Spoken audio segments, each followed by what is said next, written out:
தந்தை மைந்தன் தூயாவின் திருப்பெயராலே நாம் இந்த வழிபாட்டை ஆரம்பிப்போமாக. ஆண்டவரை நோக்கி மன்றாடுவோம். அன்பும் இரக்கமுள்ள ஆண்டவரே, இந்த காலை பொழுதுக்காக ஓய்வு நாளுக்காக உம்மை துதிக்கிறோம், ஸ்தோத்தரிக்கிறோம். மீண்டுமாக ஆண்டவரே, இந்த காணொலி காட்சியின் வழியாக ஆண்டவரே நாங்கள் எங்களுடைய இல்லங்களில் அமர்ந்திருந்து இந்த வழிபாட்டில் ஈடுபடுகிற பொழுது உங்களுடைய நிறைவான பிரசன்னம் இருக்க வேண்டுமோ அவற்றில் மன்றாடுகிறோம்.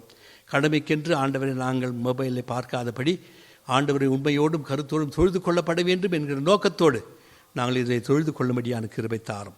துவக்கம் முதல் முடிவு பரிந்தும் நிறைவான ஆசீர்வாதம் இருக்க வேண்டுமாய் இரட்சகர் இயேசு நாமத்தில் வேண்டிக் கொள்கிறேன் பிதாவே, ஆமேன். நம்முடைய வழிபாட்டுக்கு ஆரம்பமாக நாம் யாவருமாக சேர்ந்து பாமாலையிலே 210வது பாமாலையை நாம் சேர்ந்து பாடுவோமாக. திருச்சபை காத்திருக்க என்னால் நாதா வருவீர், என்னால் துக்க ராமுடிய பகல் விடிய செய்வீர் என்கின்ற ஞான பாமாலையை நாம் சேர்ந்து பாடுவோமாக.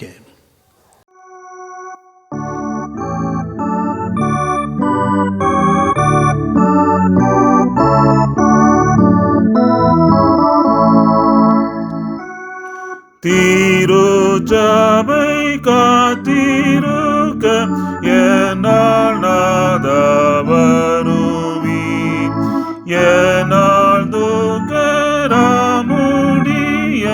பகல் விடிய செய்வீர். நெல் விளைந்து வாடி போக அறுபோரும் குறைந்தான், சாத்தான் கொள்ளை வைத்து கொள்ள கிறிஸ்துவினாயோமாதான். சேற்றிகலம் ஓற்ற செய்தி கோடா கோடி கேளாரே, யாதான் கேட்பா சொல்வாரின்றி நாதா வார்த்தை ஈயோமே. வார்த்தையும் சுவிசேஷம் தோனியெங்கும் ஒலித்தும், எல்லா தேசத்தாரும் திவ்ய மீட்பை கேட்க செய்திடும். நீ தெரிந்தோர் இருகாலம் ஒன்றாய் சேர்க்கப்படுவார். சாத்தான் கட்டப்பட்டு பாவம் மாய கிறிஸ்து ஆளுவார். பசி தாகம் நோவு சாவும் கண்ணீர் யாவும் நீங்கவே, திருச்சபை காத்திருக்கும் இயேசு சுவாமி வாருமே. திருமறை பாடம் வாசிக்க கேட்போமாக. அது முதலாவது பழைய ஏற்பாட்டு பகுதி 1 சாமுவேல் புத்தகம் 22ஆம் அதிகாரம் 12 முதல் 23 வசனம் வரை நாம் கவனமாய் வாசிக்க கேட்போமாக. The book of 1 Samuel chapter 22 verses 12 to 23. வாசிக்கும்படியாக தெரிந்து கொள்ளப்பட்ட முதலாம் வேத பாடம் 1 சாமுவேல் 22ஆம் அதிகாரம் வசனங்கள் 12 தொடங்கி 23 முடிய. அப்பொழுது சவுல், அகிதூபின் குமாரனே கேள் என்று சொல்ல, அவன், இதோ இருக்கிறேன் என் ஆண்டவனே என்றான். அப்பொழுது சவுல் அவனை நோக்கி, நீயும் ஈசாயின் மகனும் எனக்கு விரோதமாய் கட்டுப்பாடு பண்ணி இந்நாளில் இருக்கிறபடி எனக்கு சதி பண்ண அவன் எனக்கு விரோதமாக எழும்பும்படிக்கு நீ பட்டயமும் கொடுத்து தேவ சந்நிதியில் அவனுக்காக விசாரித்தது என்ன என்றான்.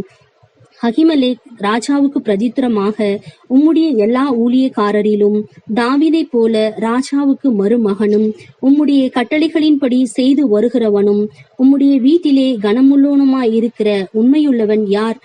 இன்றைய தினம் அவனுக்காக தேவ சந்நிதியில் விசாரித்து தொடங்கினேனோ அது எனக்கு தூரமாயிருப்பதாக. ராஜா தம்முடைய அடியேனாகிய என் மேலாகிலும் என் தகப்பன் வீட்டாரில் எவன் மேலாகிலும் குற்றம் சுமத்த வேண்டாம். உம்முடைய அடியான் இவைகளை எல்லாம் ஒரு சிறிய காரியமாகிலும் பெரிய காரியமாகிலும் அறிந்திருந்ததில்லை என்றான். ராஜாவோ, அகிமெலேக்கே, நீயும் உன் தகப்பன் வீட்டார் அனைவரும் சாகவே சாக வேண்டும் என்றான். பின்பு ராஜா தன்னண்டையில் நிற்கிற சேவகரை நோக்கி, நீங்கள் போய் கர்த்தருடைய ஆசாரியர்களை கொல்லுங்கள், அவர்கள் கையும் தாவீதோடே இருக்கிறது. அவன் ஓடி போகிறதை அவர்கள் அறிந்திருந்தும் அதை எனக்கு வெளிப்படுத்தவில்லை என்றான். ராஜாவின் வேலைக்காரரோ கர்த்தருடைய ஆசாரியர்களை கொல்ல தங்கள் கைகளை நீட்ட சம்மதிக்கவில்லை. அப்பொழுது ராஜா தோவேக்கை நோக்கி, நீ போய் ஆசாரியர்களை கொண்டு போடு என்றான். ஏதோமியனாகிய தோவேக்கு ஆசாரியர்கள் மேல் விழுந்து சணல்நூல் எபோத்தை தரித்திருக்கும் 85 பேரை அன்றைய தினம் கொன்றான். ஆசாரியர்களின் பட்டணமாகிய நோவிலும் உள்ள புருஷரையும் ஸ்திரீகளையும் பிள்ளைகளையும் குழந்தைகளையும் மாடுகளையும் கழுதைகளையும் ஆடுகளையும் பட்டய கருக்கினால் வெட்டி போட்டான்.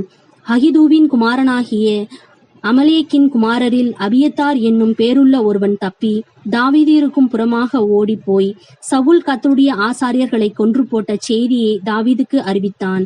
அப்பொழுது தாவீது அபியத்தாரை பார்த்து, ஏதோமியனாகிய தோவேக்கு அங்கே இருக்கிறபடியினாலே அவன் எவ்விதத்தாகிலும் சவுலுக்கு அதை அறிவிப்பான் என்று அன்றைய தினமே அறிந்திருந்தேன். உன் தகப்பன் வீட்டாராகிய எல்லாருடைய மரணத்துக்கும் காரணம் நானே. நீ என்னிடத்தில் இரு, பயப்பட வேண்டாம். என் பிராணனை வாங்க தேடுகிறவனே உன் பிராணனையும் வாங்க தேடுகிறான்.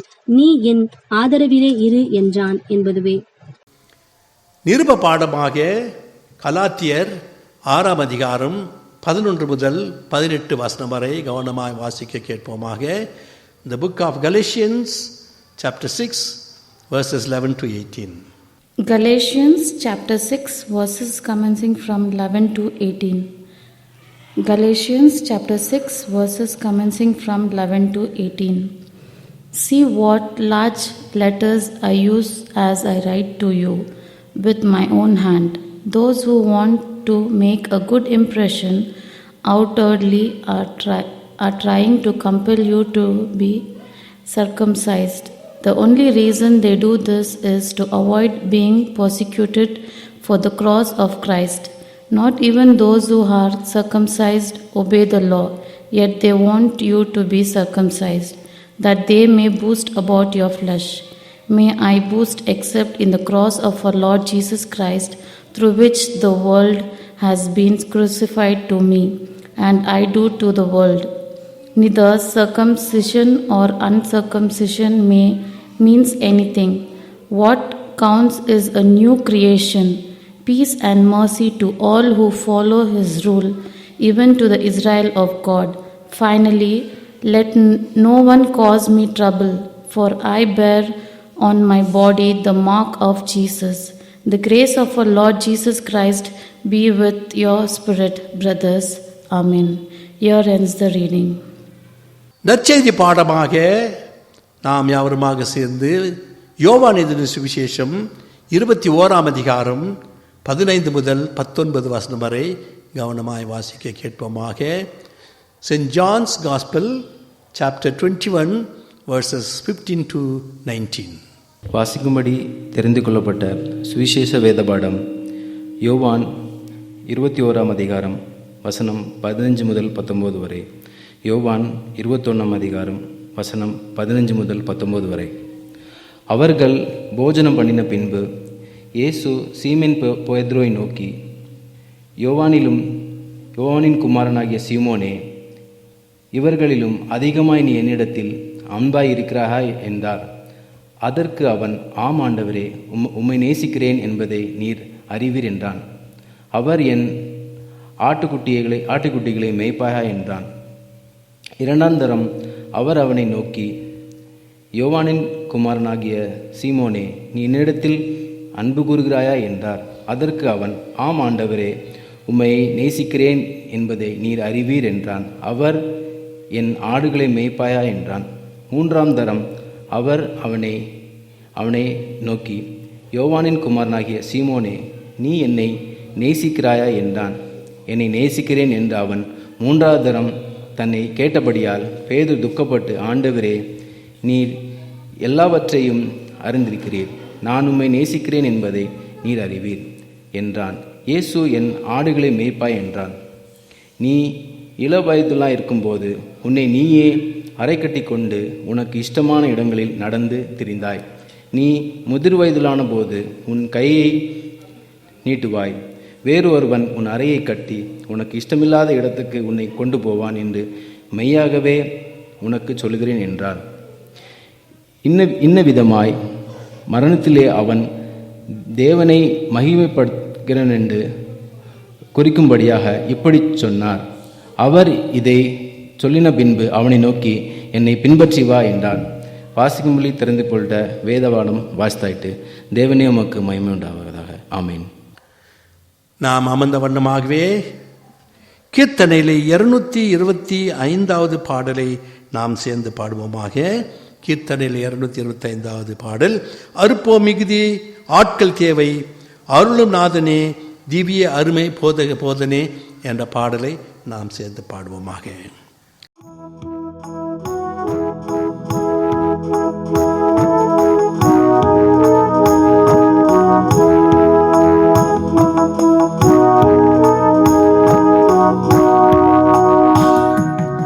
அறுப்பு மிகுதியாட்கள் தேவ அருளுநாதனே திவ்ய அருமை போதகனே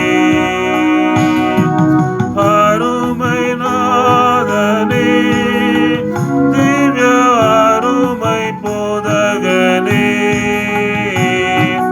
அறுப்பு மிகுதியாட்கள் தேவ அருளுநாதனே திவ்ய அருமை போதகனே இந்திய தேசம் எங்கும் ஒளி எட்டி வீசவே எங்கள் மாந்த நீடவே எட்டி வீசவே எங்கள் மாந்த நீடவே அறுப்பு மிகுதியாட்கள் தேவ அருளுநாதனே திவ்ய அருமை போதகனே ஏமை பிறந்த இயேசு நாமம் எவரும் காணவே இருளடங்கி நாணவே எவரும் காணவே இருளடங்கி நாணவே அறுப்போ மிகுதியாட்கள் தேவ அருளுநாதனே திவ்ய அருமை போதகனே வசன அமுதை வார்க்கும் நல்ல வல்லவர் ஓங்கவே மதிகேடு நீங்கவே வல்லவர் ஓங்கவே மதிகேடு நீங்கவே அறுப்பு மிகுதியாட்கள் தேவை அருளுநாதனே திவ்ய அருமை போதகனே போதகன் மராவியோடு புகழை ஓதவே மிக பொய்யை மோதவே புகழை ஓதவே மிக பொய்யை மோதவே அறுப்போ மிகுதியாட்கள் தேவை அருளுநாதனே திவ்ய அருமை போதகனே எண்ணிலாத ஆத்துமாக்கள் ஏங்கினையுது மிகவும் இளைத்து தொய்யுதே ஏங்கினையுதே மிகவும் இளைத்து தொய்யுதே அறுப்பு மிகுதியாட்கள் தேவை அருளு நாதனே திவ்ய அருமை போதகனே ஏழை அடியான் மனோக்கிறங்கும் எமையாட் கொண்டவா நல்ல வாக்கு மீண்டவா எமையாட் கொண்டவா நல்ல வாக்கு மீண்டவா அறுப்பு மிகுதியாட்கள் தேவ அருளு நாதனே திவ்ய அருமை போதகனே. அன்புள்ள திருச்சபையாரே, உங்கள் யாவருக்கும் ஆண்டவராகிய இயேசு கிறிஸ்துவின் நாமத்தினால் என் வாழ்த்துக்களை நான் தெரிவித்துக் கொள்ள ஆசைப்படுகிறேன். இன்றைய நாளில் மீண்டுமாக இந்த காணொலி காட்சி வழியாக உங்களோடு கூட சேர்ந்து ஆண்டவருடைய சத்தியத்தை பகிர்ந்து கொள்வதிலே நான் பெரும் மகிழ்ச்சி அடைகின்றேன். நம்முடைய அத்தியாவசிய தினத்திலே ஒவ்வொரு வாரமும் வித்தியாசமான தலைப்புகளிலே நாம் தியானித்து வருகின்றோம். இன்றைய நாள் தியானமானது ஒரு வித்தியாசமான ஒரு தியானம். அநேக பொருள்களிலே நாம் தியானித்து வந்தோம். ஆனால் இன்றைய நாளிலே நமக்கு கொடுக்கப்பட்டிருக்கிற ஒரு பொருள் என்னவென்று சொன்னால், கிறிஸ்துவின் காயங்களால் குறியிடப்பட்ட அருட்பொழி திருப்பணி என்று சொல்லப்படுகிறது. ஆர்டெயின்ட் ministry marked by the wounds of Christ. Ordained ministry marked by the wounds of Christ. கிறிஸ்துவின் காயங்களினால் அருட்பொழி பெற்ற திருப்பணி, கிறிஸ்துவின் காயங்கள் பெற்ற அபிஷேகம் பண்ணப்பட்ட ஒரு திருப்பணி. ஒருவேளை இந்த தலைப்பானது ஆர்டெயின்ட் மினிஸ்ட்ரி என்று சொல்லுகிற பொழுது இது ஆயர்களை குறிக்கின்ற ஒரு திருப்பணி. யாரெல்லாம் அருட்பொழி பெற்றிருக்கிறார்களோ அவர்கள் ஆண்டவருக்கு திருப்பணி செய்கிற பொழுது, ஆண்டவராகிய இயேசு கிறிஸ்துவின் காயங்கள் எப்படி ஏற்பட்டதோ அதே வண்ணமாக ஆயர்களும் கூட இப்பேற்பட்ட காயங்களின் நிமித்தமாக, கட்டுண்டவர்கள் நிமித்தமாக ஊழியம் செய்வது வழக்கம். எனவே இந்த உலகத்திலே வித்தியாசமான பணிகள் இருக்கின்றன, வித்தியாசமான பணிகள் இருக்கிறது. ஒருவேளை நாம் கம்பெனியிலே நாம் சேர்கிற பொழுது நம்முடைய தகுதியை வைத்து, நம்முடைய படிப்பை வைத்து நமக்கு வேலை கொடுக்கின்றார்கள். ஐடி நிறுவனத்தினால் சேர்கிற பொழுது அவள் கம்ப்யூட்டர் சயின்ஸ் என்று சொல்லி இப்படியெல்லாம் பலவிதமான ஒரு கோட்பாடுகளோடு கூட சேர்ந்து அவள் பணிபுரிகிறார்கள். எல்லாவற்றுக்கும் தகுதி இருக்கிறது. அதே வண்ணமாக அருட்பொழிவு என்று சொல்லுகிற பொழுது, அருட்பொழி திருப்பணி என்று சொல்லுகிற பொழுது, ஆர்டெயின்ட் மினிஸ்ட்ரி என்று சொல்லுகிற பொழுது அதற்கு தகுதி இருக்கப்பட வேண்டும். தடி எடுத்தவர்களெல்லாம் தண்டக்காரர்கள் கிடையாது. அதே வண்ணமாக வேதாகத்தை எடுத்தவர்களெல்லாம் அருட்பொழி பெற்றவர்கள் கிடையாது. வேதாகத்தில் இருக்கிற வசனத்தை போதிக்கிறவர்கள் எல்லாம் அருட்பொழி பெற்ற மக்கள் கிடையாது. அதற்கென்று தகுதிகள் இருக்கின்றன. எனவே இந்த தகுதி பெற்ற மக்கள் யார்? அவர்களாகவே செல்லுகிறார்களா அல்லது ஆண்டவர் அவர்களை தேர்ந்தெடுக்கிறார்களா என்பதிலே மிகப்பெரிய ஒரு சர்ச்சை, கேள்விக்குறி. எனவே நம்முடைய இடங்களில் நாம் பார்க்கின்றோம், ஏராளமான மக்கள் போதகர்களாக இருக்கிறார்கள். இல்லை என்று நான் சொல்லவில்லை. ஆனால் அந்த போதகர்கள் எல்லாரும் அருட்பொழி பெற்ற போதகர்கள் கிடையாது. இந்த அருட்பொழிவு எங்கிருந்து வருகிறது என்று நாம் அதனுடைய அர்த்தத்தை நாம் புரிந்து கொள்ளப்பட வேண்டும். அது எங்கு தொடங்கினது என்று நாம் புரிந்து கொள்ளப்பட வேண்டும். இது புரிந்து கொள்ளாமல் அநேகர், நாங்களும் கூட போதகர்கள், நாங்களும் கூட பாஸ்டர்ஸ் என்று சொல்லுகிற கல்லுகிற காலங்கள். எனவே இந்த அருட்பொழி பெறுவதற்கு நம்முடைய திருச்சபையிலிருந்து அழைப்பு கொடுக்கப்படுகின்றன. பல நேரங்களிலே நம்முடைய சிறு வயது முதலிலே நம்முடைய பெற்றோர்கள், என்னுடைய பிள்ளை இந்த ஊழியத்துக்கு தான் செல்லப்பட வேண்டும், போதகராக தான் செல்லப்பட வேண்டும் என்கின்ற நியமனம் எடுத்துக் கொள்கிறார்கள். ஒரு சில பெற்றோர்கள் தன்னுடைய பிள்ளைகள் வளர்வதற்கு முன்பதாக கனவு காண்கிறார்கள். என்ன கனவு? என்னுடைய மகன் ஒரு டாக்டராக வரப்பட வேண்டும், என்னுடைய மகன் ஒரு இன்ஜினியராக வரப்பட வேண்டும், என்னுடைய மகன் சிறந்த மனிதனாக வளர்ந்து நல்ல குடிமகனாக வாழப்பட வேண்டும், கை நிறைய சம்பாதிக்கப்பட வேண்டும் என்றெல்லாம் யோசிக்கிறார்கள். ஆனால் என்னுடைய மகன் அருட்பொழிவு திருப்பணிக்கு வரப்பட வேண்டும், ஆர்டெயின்ட் மினிஸ்ட்ரிக்கு வரப்பட வேண்டும், ஒரு திருச்சபையின் போதகனாக வரப்பட வேண்டும் என்று சொல்லி சிறு வயது முதற்கொண்டு வளர்ப்பது கிடையாது. தன்னுடைய பிள்ளையை தாயின் கர்ப்பத்தில் இருக்கிற பொழுதே ஆண்டவருடைய ஊழியத்துக்கு ஒப்பு கொடுத்த ஒரு தாய் யார் என்று சொன்னால் அன்னாள். ஆண்டவரே, எனக்கு ஒரு பிள்ளை நீ கொடுப்பாயனால் இந்த திருச்சபையிலே நான் திருப்பணி செய்வதற்கு நான் அர்ப்பணித்து விடுகிறேன் என்று சொல்லி தாயின் கர்ப்பத்தில் இருக்கிற பொழுதே அன்னாள் ஆண்டவரிடத்தில் அர்ப்பணித்தாள். அந்த அன்னாளை போல இன்றைய நாளிலே அநேக தாய்மார்கள் கிடையாது. கருவிலே பெண் பிள்ளையாய் இருப்பானால் அவளுக்கு என்ன படிப்பு கொடுக்கப்பட வேண்டும்? கருவிலே ஆண் பிள்ளை பிறப்பானால் அவனுக்கு என்ன படிப்பு கொடுக்கப்பட வேண்டும்? அவன் எவ்வளவா வளரப்பட வேண்டும் என்று அந்த நாளில் முதற்கொண்டே நாம் அவர்களுக்காக நாம் முயற்சி செய்கின்றோம். கருவில் இருக்கிற பொழுதே என்னுடைய மகனோ மகளோ அருட்பொழி பெற்ற ஊழியத்தை செய்யப்பட வேண்டும் என்பதற்காக யாராக நினைக்கிறார்களா? சற்று முன்பதாக நான் விசாரித்துக் கொண்டிருந்தேன். நம்முடைய திருச்சபை துவங்கி ஏறக்குறைய 40-45 ஆண்டுகள் ஆகின்றன.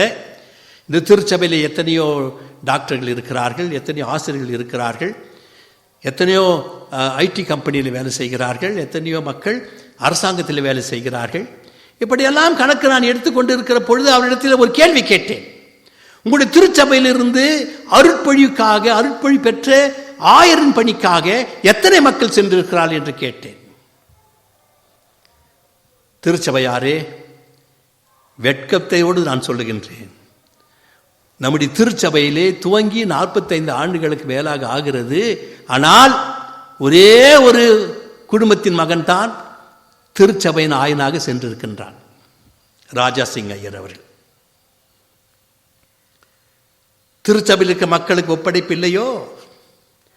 ஒரு தாய்க்கு தான் ஒப்படைப்போ?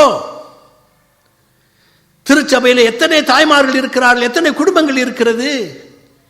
ஏன் இந்த அருட்பொழியை குறித்த ஒரு அக்கறை கிடையாது, ஒரு பாரம் கிடையாது? அருட்பொழிவு என்று சொன்னால் ஒருவேளை அவர்களுக்கு தீங்கான காரியமோ? அருட்பொழி ஊழியம் என்று சொல்லுகிற போது ஆயனாக, ஒரு ஐயராக செல்வதற்கு, போதகராக செல்வதற்கு உங்களுடைய மக்கள் அவர்கள் திராணி இல்லையோ, அல்லது அவர்களால் முடியவில்லையோ? இப்படியெல்லாம் நாம் யோசிக்கிற பொழுது அடிப்படை காரணம் அந்த ஒப்படைப்பு நம்முடைய திருச்சபையில் இல்லை, நம்முடைய குடும்பங்களில் இல்லை. நம்முடைய குடும்பம் நாம் நினைக்கிறதெல்லாம், என்னுடைய பிள்ளை படித்த மாத்திரத்திலே அவன் உயர்ந்த மனிதனாக காணப்பட வேண்டும், அரசாங்கத்திலே அதிகாரியாக இருக்கப்பட வேண்டும், ஐடி கம்பெனியில் முதன்மையாக இருக்கப்பட வேண்டும், கை நிறைய சம்பளம் வாங்கப்பட வேண்டும், அமெரிக்கா செல்லப்பட வேண்டும் எல்லாம் யோசிக்கிறோம். அதனால் நம்முடைய திருச்சபையின் குடும்பங்களில் ஏன் இப்பேற்பட்ட மக்களை நாம் ஊக்குவிக்கப்படவில்லை? அருட்பொழி பணி என்று சொல்லுகிற பொழுது நாம் எல்லாம் நினைப்பதெல்லாம் அது என்ன, அதுக்கு சம்பளம் குறைவு, எங்கு பார்த்தாலும் வெட்கக்கேடுகள், நிபந்தனைகள், அவமானங்கள். இப்பேற்பட்ட ஊழியத்துக்கு என்னுடைய மகன் செல்லப்பட வேண்டுமா, என்னுடைய மகள் செல்லப்பட வேண்டுமா? ஆகையினால் அது நம்முடைய குடும்பத்துக்கு ஒத்து வராது. இப்படியாக நினைத்து நம்முடைய பிள்ளைகளை இந்த அருட்பொழி ஊழியத்துக்கு, ஆர்டெயின்ட் மினிஸ்ட்ரி என்று சொல்லுகிறோம் அல்லவா, இந்த ஊழியத்துக்கு நம்முடைய பிள்ளைகளை உதாசப்படுத்தி விடுகின்றோம், அப்படி ஊக்கப்படுத்துவது கிடையாது. ஆகையால் நம்முடைய திருச்சபையிலே அநேக மக்கள் இந்த திருப்பணிக்கு வரவில்லை. வருங்காலத்திலே வரப்போகிறாலும் தெரியாது. ஆனால் 40 வருடத்துக்கு மேலாக தொடங்கி இந்த திருச்சபையிலே ஒரு மனிதன் தான் என்று சொல்லுகிற பொழுது திருச்சபை இன்னும் வளரவில்லை என்று நான் சொல்ல ஆசைப்படுகிறேன். உங்களுடைய திருச்சபையிலே மக்கள் அதிகமாக இருக்கலாம், உங்களுடைய திருச்சபையிலே கட்டிடம் பெரிதாக இருக்கலாம், ஆனால் திருச்சபையில் ஊழியக்காரர்கள் எழுப்பவில்லை என்று சொன்னால் இது செத்த திருச்சபை என்று சொல்ல ஆசைப்படுகிறேன். கோபப்பட வேண்டாம். ஏன்னு சொன்னால் 40 ஆண்டுகளாக மேலானாலும் சரி, ஊழியர்களாக 3 ஊழியக்காரர்கள் சென்று இருக்கலாம், மிஷனரிமார்கள் சென்று இருக்கலாம். ஆனால் அருட்பொழிவுக்காக அநேக மக்கள் செல்லவில்லையே. ஏராளமான மக்கள் அதிகாரிகளாக இருக்கிறார்கள், ஆனால் ஊழியத்திலே குறைவாக இருக்கிறார்களே. எனவே திருச்சபையாரே, நான் குற்றமாக திருச்சபை நான் சொல்லப்படவில்லை, மாறாக நாம் உலக காரியங்களிலே கண்ணாயிருக்கின்றோம்.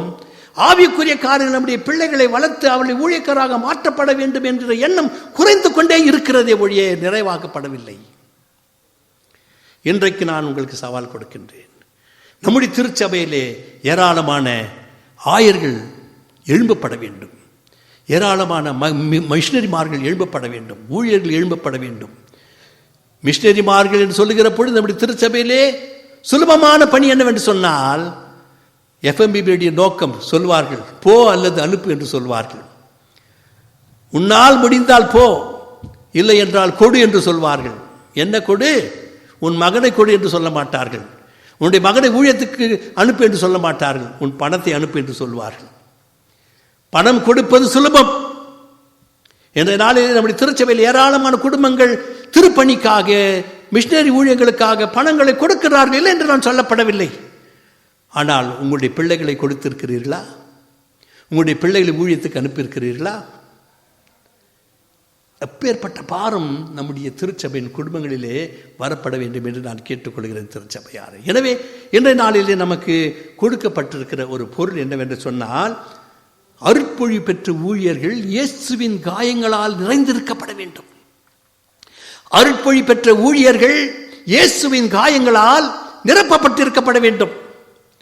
காயங்கள் என்று சொன்ன மாத்திரத்தில் நமக்கு திக்கென்று ஒரு பயம் வருகிறது.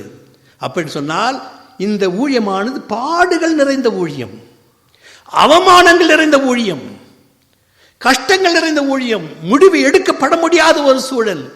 இவனுக்காக நான் பேச வேண்டுமா அல்ல அவர்களுக்காக பேச வேண்டுமா என்கின்ற ஒரு நடுநிலைமையில் இருந்து செய்கின்ற ஊழியங்கள். அப்படி ஒரு சாராருக்கு செய்துவிட்டால் இன்னொரு சாரார் இவன் ஒரு ஐரா அப்படி என்று கேள்வி கேட்பார்கள். இன்னொரு சாராருக்கு செய்துவிட்டால் இவர் ஒரு ஐரா என்று கேள்வி கேட்பார். ஆனால் ஆயருடைய பணி என்னவென்று சொன்னால், நடுநிலைமையில் இருந்து நீதியை வழங்குவது. நடுநிலைமையில் இருந்து நீதியை வழங்குவது தான் ஆயருடைய திருப்பணி. நடுநிலைமையில் இருந்து நீதியை வழங்கி மக்களுக்கு நல்லவை செய்வது தான் திருப்பணி, அருட்பொழிவு பெற்ற திருப்பணியுடைய மக்களுடைய பணி.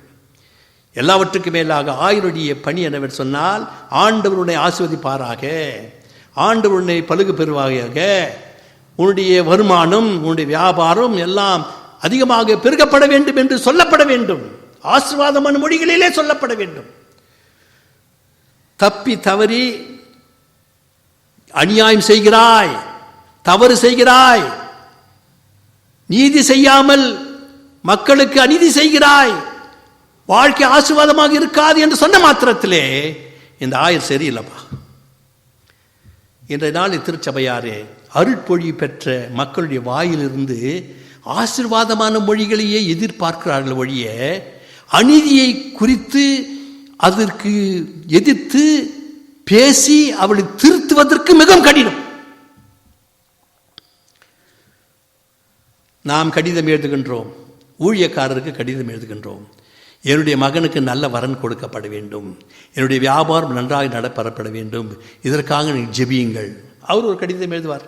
ஆண்டவரிடத்தில் நான் ஜெபித்தேன், ஆண்டவருடைய குடும்பத்தை ஆசீர்வதிப்பாராக, உன்னுடைய வியாபாரத்தை ஆசீர்வதிப்பாராக, உன்னுடைய வருங்காலத்தினுடைய பிள்ளையினுடைய வருங்கால வரனை ஆசீர்வதிப்பாராக, எல்லாம் ஆசீர்வாதம் வழியாகவே சொல்லி அவர்கள் கடிதம் எழுதுவார்கள். அது மற்ற மக்களுக்கு ஒரு சந்தோஷமான ஒரு சூழ்நிலை. ஆனால் உண்மையான அருட்பொழிவு பெற்ற ஆயன் என்ன செய்யப்பட வேண்டும் என்று சொன்னால், காத்திரு, wait upon the lord, kneel down and pray. ஆண்டவருக்காக காத்திரு, ஆண்டவருடைய சித்தத்துக்காக காத்திரு, ஆண்டவருடைய முழங்கால் படியிட்டு ஆண்டவருடைய மன்றாடு, ஆண்டவருடைய சித்தத்தை அறிந்து கொள்வதற்காக வேத வசனத்தை புரட்டு, வேத வசனத்தை தியானி என்று சொல்லி எந்த ஊழியக்காரர் எழுதுவது கிடையாது. ஆசீர்வாதமான மொழிகளை பேசுவது மட்டுமல்ல, மாறாக ஆண்டோடைய திருவுள சித்தத்தை அறிந்து கொள் என்று சொல்லுகிற மனுஷன் மிகவும் சொற்பமே சொல்ல ஆசைப்படுகிறார். எனவே மற்ற பணிகள் எல்லாவற்றையும் நாம் சுலபமாக செய்து விடலாம். இரவு கண் விழித்து நம்முடைய பணிகளை செய்து முடித்து விடலாம். ப்ராஜெக்ட் ரிப்போர்ட் என்று சொல்லுகிற பொழுது அவர்கள் ஏற்ற வேளையிலே அவர்கள் கொடுத்து ஆகப்பட வேண்டும். அப்போதுதான் அவர்களுக்கு நிறைவான கூலி. ஆனால் இந்த அருட்பொழிவு பெற்ற ஊழியம் அப்படி கிடையாது. மனிதர்களுக்கு தகுந்த வண்ணமாக பிரசங்கம் செய்வது கிடையாது, மனிதர்களுக்கு தகுந்த வண்ணமாக ஜெபம் செய்வது கிடையாது. மாறாக தவறை தவறாக சொல்லப்பட வேண்டும், நியாயம் நியாயம் என்பதாக சொல்லப்பட வேண்டும். அதுதான் அருட்பொழிவு பெற்றவர்கள் ஊழியத்தின் அடையாளம். இப்பேற்பட்ட ஊழியத்தை செய்கிற பொழுது காயங்கள் அதிகமாக ஏற்படும், காயங்கள் அதிகமாக ஏற்படும். ஆண்டவராக இயேசு கிறிஸ்துவானவரும் கூட இந்த உலகத்தில் ஊழியம் செய்தார். ஊழியம் செய்கிற பொழுது அவர் நியாயத்தை எடுத்துரைக்கிற பொழுது அவருக்கு அவமானம் கொடுக்கப்பட்டது. அநீதியை கண்டித்து உணர்த்துகிற பொழுது அவருக்கு மரணம் கொடுக்கப்பட்டது. எப்பொழுதெல்லாம் இறையரசு நாம் காத்திருக்கப்பட வேண்டும், இறையரசிலே வாருங்கள், மனம் திரும்புங்கள், உங்களுடைய துர்குணத்தை விட்டுவிட்டு நன்மையான காரியங்களை செய்யுங்கள் என்று சொன்னார்களே, அப்பொழுதே திருச்சபையில் இருக்கிற தலைவர்கள் எல்லாரும் ஆண்டவரை மரணத்துக்கு ஒப்பு கொடுத்தார்கள். நீதி நிலைநாட்டுவதன் வழியாக காயங்கள் ஏற்படுகின்றன. எனவே மற்ற ஊழியங்களை காட்டிலும் இந்த அருட்பொழி பெற்ற ஊழியமானது மிக வித்தியாசமானது. ஆயருடைய ஊழியமானது மிக வித்தியாசமானது. எனவே இன்றைய நாளில் நான் ஏராளமாக சொல்லிக்கொண்டே போகலாம். ஆனால் நான் சுருக்கமாக 3 காரியங்களை நான் சொல்லிக்கொள்ள ஆசைப்படுகிறேன். ஒன்று, இந்த அருட்பொழி பெற்ற ஊழியம் நீதியின் நிமித்தம் துன்புறும் ஊழியம். நீதியின் நிமித்தம் துன்புறும் ஊழியம். இரண்டாவதாக சொல்ல ஆசைப்படுகின்றேன், இந்த ஊழியமானது கிறிஸ்துவுடன் சிலுவில் அறையப்பட்ட ஊழியம். கிறிஸ்துவுடன் சிலுவில் அறையப்பட்ட ஊழியம். மூன்றாவதாக நான் சொல்லி முடிக்க ஆசைப்படுகிறேன் என்னவென்று சொன்னால், இந்த ஊழியமானது திருச்சபைகளை மேய்க்கின்ற ஊழியம். திருச்சபையில் இருக்கிற ஆடுகளை, திருச்சபையில் இருக்கிற மக்களை கண்காணிக்கின்ற ஊழியம். இந்த 3 காரியங்களை நான் சுருக்கமாக நான் சொல்லி முடிக்க ஆசைப்படுகிறேன். ஒன்று, முதலாவதாக நாம் சொல்லுகின்ற காரியம் என்னவென்று சொன்னால், மினிஸ்ட்ரி, இந்த ஊழியமானது தன்னைத்தானே தியாக பலியாக ஒப்பு கொடுக்கப்பட வேண்டும். எதற்கு? நீதி நிலைநாட்டுவதற்காக தியாக பலியாக ஒப்பு கொடுக்கப்பட வேண்டும். இதனாலே நாம் வாசிக்க கேட்டோம். குறிப்பாக 1 சாமுவேல் புத்தகத்திலே நாம் படிக்க கேட்டோம். 1 சாமுவேல் புத்தகம் 22ஆம் அதிகாரம் 12ஆம் வசனம் முதல் 23ஆம் வசனம் வரை நாம் வாசிக்க கேட்டோம். அதிலே நீங்கள் மீண்டுமாக உங்களுடைய இல்லங்களை நீங்கள் படித்து பாருங்கள். அதில் சொல்லப்படுகிற காரியங்கள் எல்லாவற்றையும் நீங்கள் அறிந்து கொள்வீர்கள். ஒவ்வொரு வசனமாக நான் படிக்க இயலாது, மாறாக சுருக்கமாக அதனுடைய காரியத்தை சொல்லி முடிக்க ஆசைப்படுகிறேன். சவுல் ராஜாவானவன் வாழ்ந்திருந்த பொழுது முதலாவதாக தெரிந்து கொள்ளப்பட்ட ஒரு ராஜா. இஸ்ரவேலுக்கு ராஜா வேண்டாம் வேண்டாம் என்று அநேக சாமுவேல் தீர்க்கதரிசி சொன்னார். ஆனாலும் கூட மனுஷருடைய கடினத்தின் நிமித்தமாக சாமுவேல் தீர்க்கதரிசி சவுலை ஏற்படுத்தினார். சவுல் ராஜா மிக திடகாட்டமான மனிதன் இல்லை நான் சொல்லப்படவில்லை. ஆனால் அரியணையில் அமர்ந்த மாத்திரத்திலே அவனுக்குள் சாத்தான் புகுந்தான் என்று சொன்னால் மிகையாக.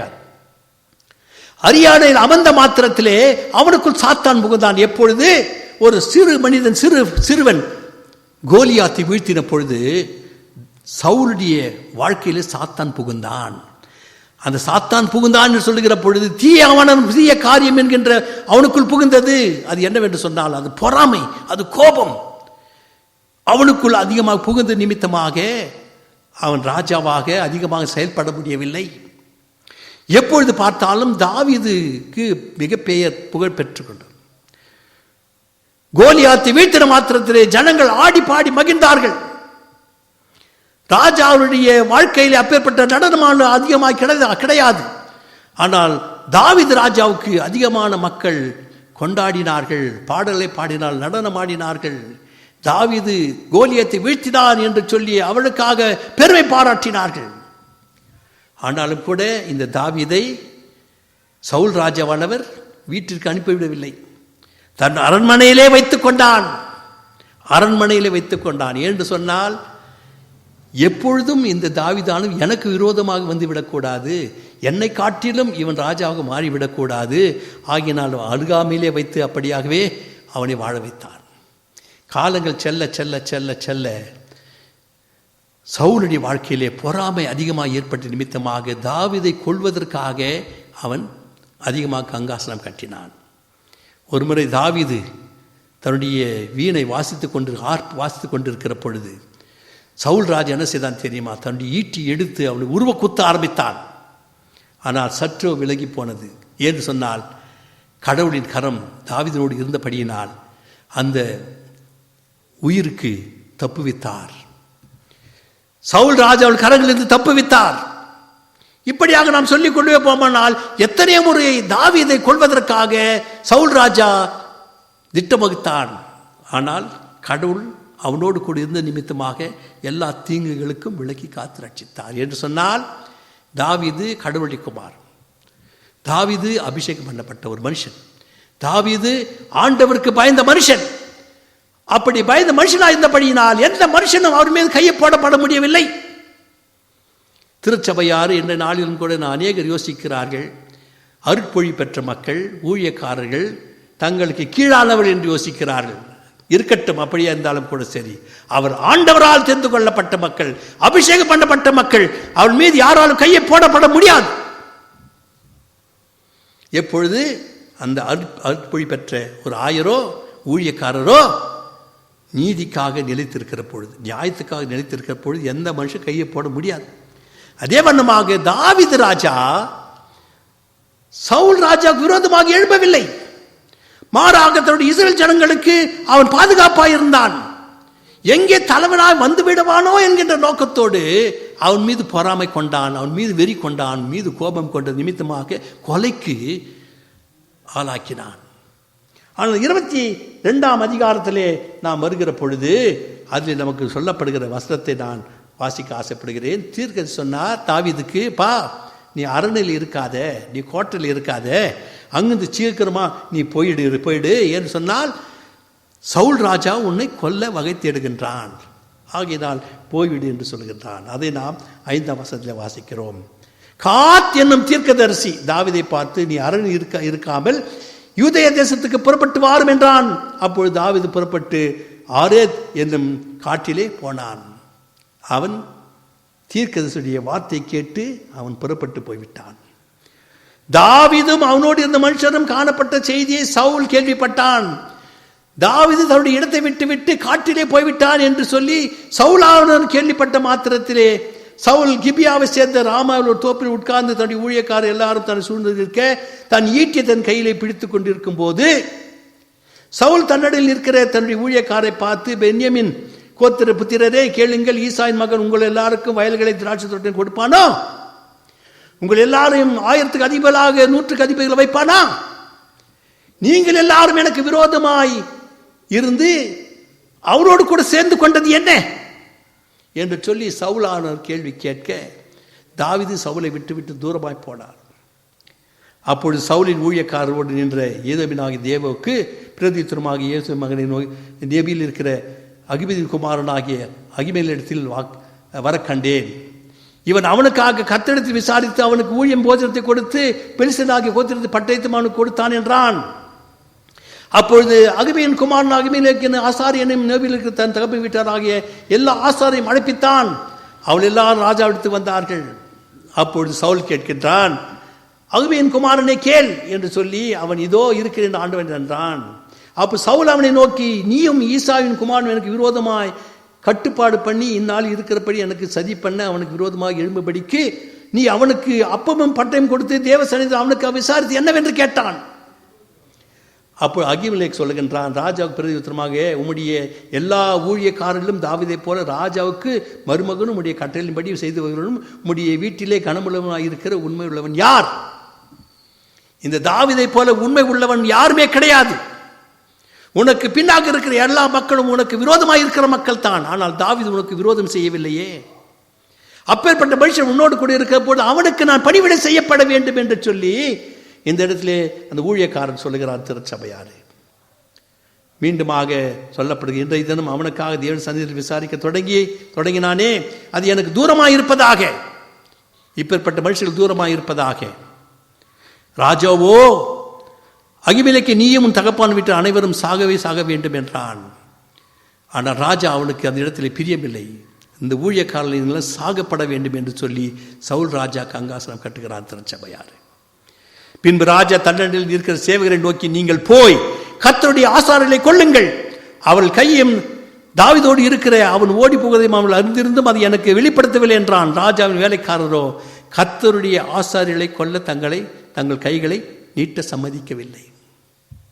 இதுதான் ஆண்டவருடைய ஊழியக்காரர்கள் மீது இருக்கின்ற ஆண்டவருடைய கரிசனை. இந்த ஊழியக்காரர்கள் எல்லாம் எனக்கு தாவீது ராஜா தூரமாக இருப்பதை எனக்கு அறிவிக்கவில்லை. அவனுக்கு எல்லா மக்களும் அவர்களுக்கு உதவி செய்தார்கள். என்னை விட்டு ஓடிப்பானானே, எனக்கு எதிராக சதி செய்கிறான் என்பதை நான் ஒருவேளை நினைத்தாலும் சரி, நினைக்க விட்டாலும் சரி, என்னை விட்டு தூரமாய் போனான், ஏன் அதை எனக்கு மறைத்தீர்கள்? ஆகினால் நீங்கள் உலகத்தில் இருக்கக்கூடாது, உங்களை சாகடிக்கப்பட வேண்டும் என்பதற்காக சேவர்களை அழைத்து அவளை போய் கொள்ளுங்கள் என்று சொல்கிறார். ஆனால் கடவுள் சேவர்களோடு கூட பேசுகிறார். அந்த ஊழியக்காரர்கள் மீது யாரெல்லாம் தாவீதுக்கு உதவி செய்கிறார்களோ அவர் மீது கையை போட உங்களுக்கு எந்த விதமான உரிமையும் கிடையாது. அவர்களும் சொல்லுகிறார்கள், அவன் மீது கை போடுவது எங்களால் முடியாது. ஏன்னு சொன்னால் அவர்கள் எல்லாரும் கடவுளுடைய பிள்ளைகள், நீதி செய்கிற பிள்ளைகள். ஆனால் ராஜா என்ன செய்கிறான்னு சொன்னால், அப்பேற்பட்ட மக்களை விட்டுவிட்டு தோவேக்கை என்கின்ற மனுஷனை அழைத்து, நீ போ, ஆசார்களை கொன்று போடு என்றான். ஏதோவினாகிய தேவோக்கோ ஆசார் மேல் விழுந்து சணல் ஏபத்தை தரித்திருக்கும் 89 பேரை அன்று தினம் கொன்று போட்டான். ஒரு மனிதனுடைய லாபத்துக்காக, ஒரு மனிதனுடைய அராஜகத்துக்காக ஆசாரியர்கள் கொன்று போட்டார்கள். ஆசாரியர்களை கொன்று போட்டான். எதற்கு? இந்த ஆசாரியர்கள் எல்லாரும் தாவீதை காப்பாற்றுவதற்காக பிரயாசப்பட்டதற்காக இந்த 89 பேரை தோவேக்கு என்கின்ற மனுஷன் கொன்று போட்டான். ஆசாரியர் பட்டணமாகிய நேபியமுள்ள புருஷரையும் ஸ்திரீகளையும் பிள்ளைகளையும் குழந்தைகளையும் மாடுகளையும் கழுதைகளையும் ஆடுகளையும் பட்டய கருக்கினால் வெட்டி போட்டான். ஆசாரியரை மட்டும் வெட்டி போடவில்லை, அவருடைய பிள்ளைகள் குழந்தைகள் எல்லாவற்றையும் போட்டு.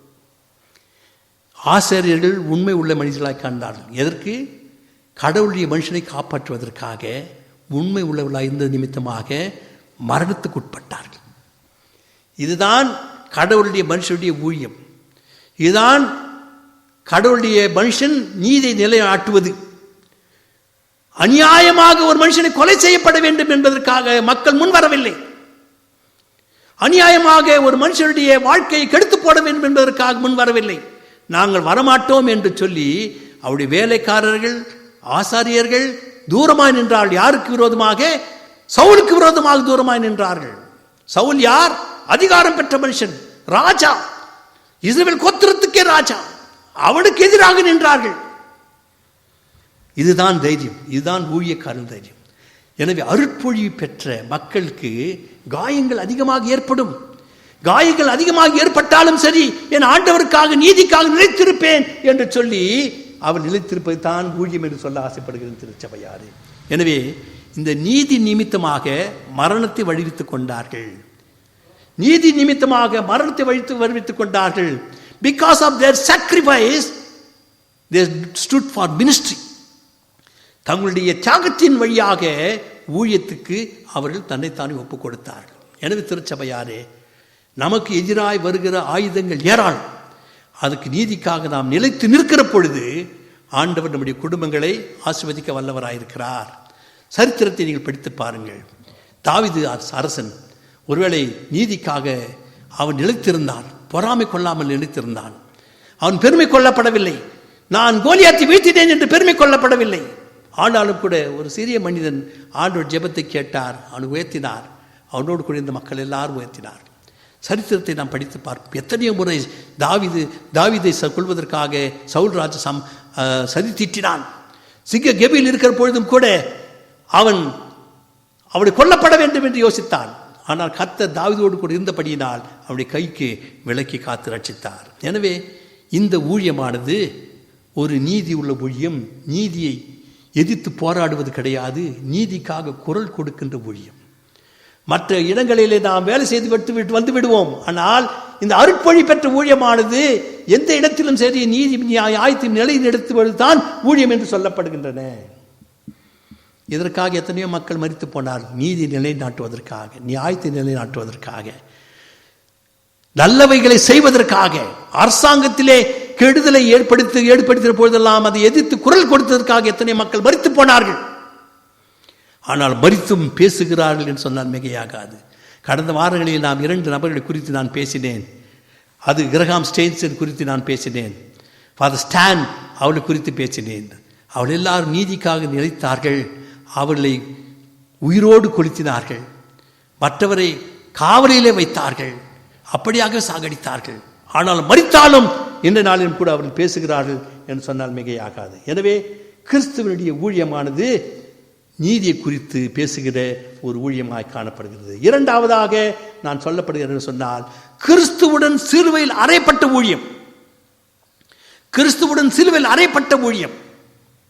அப்படி சொன்னால் ஒருவன் அருட்பொழியை பெறுகிறான் என்று சொன்னால் கிறிஸ்துவானவர் எப்படி சிலுவையில் அறையப்பட்டாரோ, எதற்காக அழைக்கப்பட்டாரோ அதற்காக அழைக்கப்பட்ட ஊழியம். அருட்பொழி பெறுகிற ஊழியமானது ஏதோ சுகபோகமாக வாழ்வதற்காக அல்ல, சுகபோகமாக இருந்து மற்ற மக்களை ஏமாற்றி வாழ்வதற்காக அல்ல, மாறாக கிறிஸ்துவோடு கூட சிலுவையில் அறையப்பட வேண்டும் என்பதற்கான ஊழியம். Ministry being crucified with Christ.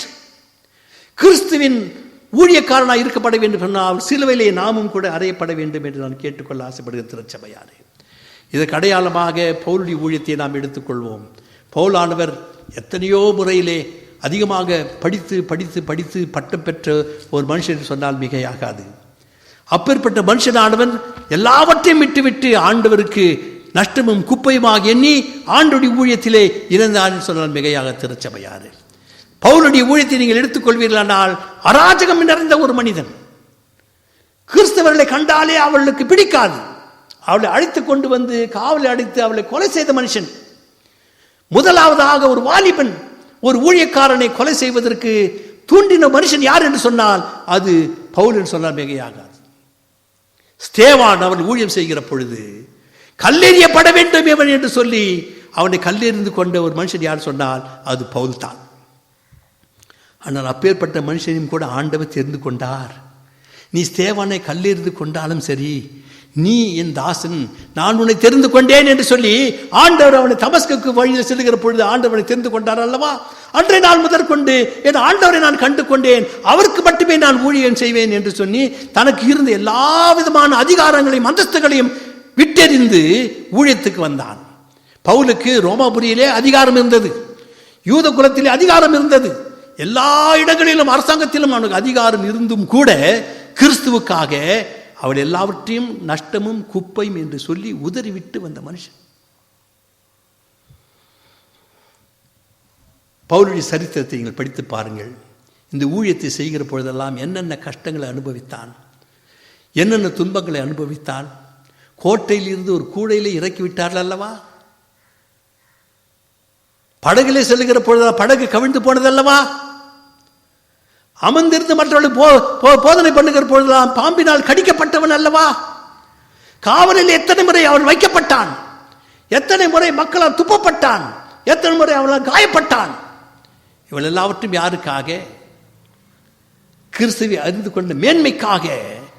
நான் எல்லாவற்றையும் நஷ்டமும் குப்பையுமாக எண்ணி என் ஆண்டவருக்கு நான் ஒப்புக் கொடுக்கிறேன் என்று சொல்லி தன்னைத்தானே ஆண்டவருக்கு ஒப்பு கொடுத்தான் என்று சொல்லப்படுகிறது திருச்சபையாரே. ஒருவேளை நாம் 2 கொரிந்தியர் 4ஆம் அதிகாரத்திலே நாம் படிக்கிற பொழுது இப்படியாக சொல்லப்படுகின்றன. நாங்கள் எப்பக்கத்திலும் நெருக்கப்பட்டும் ஒடுங்கி போகிறதில்லை, கலக்கமடைந்தும் மனம் முறிவடைவதில்லை, துன்பப்படுத்தப்பட்டும் கைவிடப்படுகிறதில்லை, கீழே தள்ளப்பட்டு மடிந்து போகிறதில்லை. கர்த்தராகிய இயேசு கிறிஸ்துவின் ஜீவனும் எங்கள் சரீரத்தில் விளங்கும்படிக்கு இயேசுவின் மரணத்தை எப்பொழுதும் எங்கள் சரீரத்திலே நாங்கள் சுமந்து திரிகிறோம். எப்பொழுதும் இயேசுவின் மரணத்தை எங்கள் சரீரத்தில் சுமந்து தீர்க்கிறோம். எதற்கு? நாங்கள் நெருக்கப்பட்டாலும் சரி, ஒடுக்கப்பட்டாலும் சரி, நாங்கள் கைவிடப்பட்டாலும் சரி, கிறிஸ்துவுக்காக மரணத்தை சுமக்கிறோம் என்று சொல்லி பவுலானவர் சொல்கிறார். 6ஆம் அதிகாரத்திலே நீங்கள் படித்து பாருங்கள். 6ஆம் அதிகாரத்தில் ஒருவேளை 4-5ஆம் அதிகாரத்தில் சொல்லப்படுகிறது, கிறிஸ்துவுடைய அன்பு எங்களை நெருக்கி ஏவுகிறது. ஏனென்றால் எல்லாருக்காகவும் ஒருவர் மரித்திருக்க எல்லாருக்காகவும் மரித்தாள் என்றும், பிழைத்திருக்கிறவர்கள் இனி தங்களுக்கென்று பிழைத்திராமல் தங்களுக்காக மரித்து எழுந்தவருக்கென்று பிழைத்திருக்கும்படி அவர் எல்லாருக்காக மரித்தார் என்று தியானிக்கின்றோம், நிதானிக்கிறோமே. ஆகையால் இது முதற்கொண்டு நாங்கள் ஒருவனை மாம்சத்தின்படி அறியோம், நாங்கள் கிறிஸ்துவை மாம்சத்தின்படி அறிந்திருந்தாலும் இனி ஒருபோதும் அவரை மாம்சத்தின்படி அறியோம்.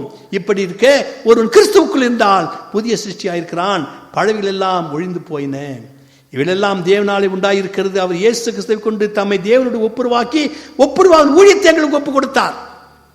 The ordained ministry is not ordinary ministry, it's reconciliation ministry. ஒப்புரவாகுதல் ஊழியத்தை நமக்கு கொடுக்கிறார்.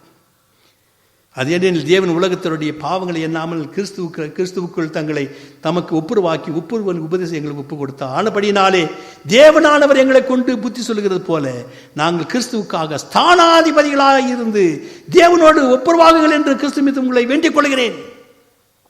We are ambassadors of Christ, even though we are crucified in the cross.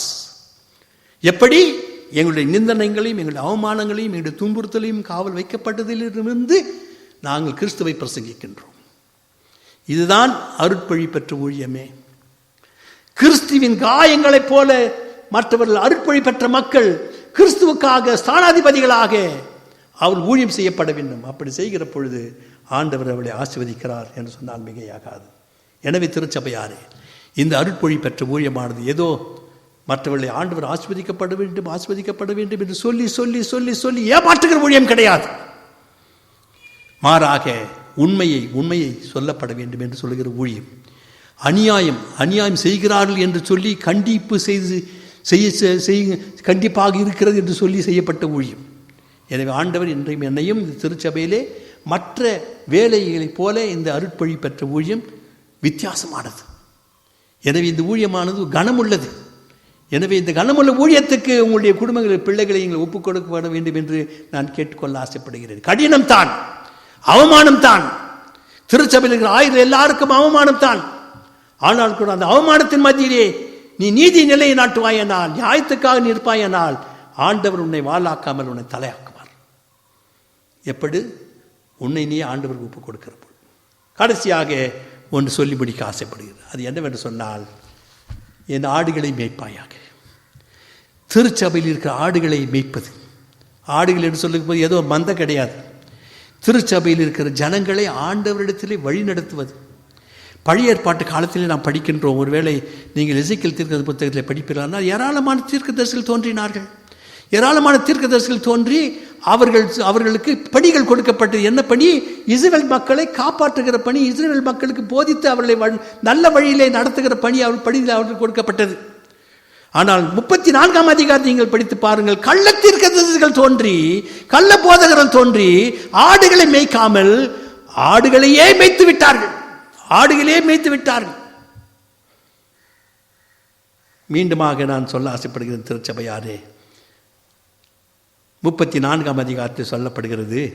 அது என்னவென்று சொன்னால், மேய்ப்பன் இல்லாதினால் அவர்கள் சிதறுண்டு போனவைகள் காட்டு மிருகங்களுக்கெல்லாம் இரையாகின. 7ஆம் வசனத்தில் சொல்லப்படுகிறது, ஆகையால் மேய்ப்பரே கர்த்தருடைய வார்த்தை கேளுங்கள். கர்த்தராகிய ஆண்டவராயிருக்க நான் ஜீவனை கொண்டு சொல்கிறேன், மேய்ப்பன் இல்லாததினால் என் ஆடுகள் சூறையாகி என் ஆடுகள் காட்டு மிருகங்களுக்கெல்லாம் இரையாய் போயின. என் மேய்ப்பர் என் ஆடுகளை விசாயம் போனார்கள். மேய்ப்பர்கள் மந்தையை மேய்க்காமல் தங்களையே மேய்த்து கொண்டார்கள். மேய்ப்பர்கள் மந்தை மேய்க்கப்பட வேண்டும். ஆனால் அந்த ஆடுகள்லாம் ஒன்று ஒன்றா அடித்து சாப்பிட்டு அதிகமாக விருத்தி அடைவது கிடையாது. திருச்சபையார் தீர்க்கதரிசிகளுக்கு ஆண்டவர் பொறுப்பை கொடுத்தார், அந்த ஜனங்கள் எல்லாரையும் நல்ல வழி நடத்தப்பட வேண்டும் என்று சொல்லி.